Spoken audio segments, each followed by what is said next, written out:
Ballot paper કાઢીને આપણને બતાવશે કે પ્રિયંશી કે રવિન્દ્ર કે સુનીતા કે જે હોય બરાબર અહીંયા નિશાની કરવામાં આવશે જેમ જેમ મત મળતા જશે બરાબર હવે આ પેટી ખોલું ને એટલે જો ફોટો પાડા પેટી ખોલું પડશે આવો પેટી ખોલ. આ બધા આવે એની પણ બરાબર છે આ બધા આવે મશીન ચાલુ કરા મુકેશ સાહેબ સાઈડમાં રહો છો પેલો ફોટો ચલો ખોલું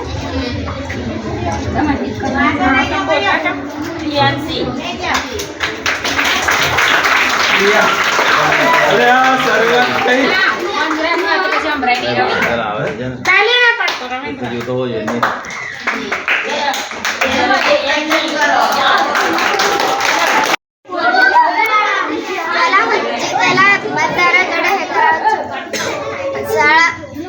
શાળા પંચાયતની શાળા પંચાયતની ચૂંટણીમાં પ્રિયાંશીબેન જીતી ગયા છે અને એમને 44 મત એમને 46 મત મળ્યા છે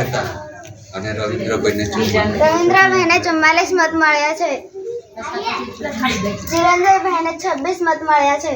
સુનીતાબેનને 7 મત મળ્યા છે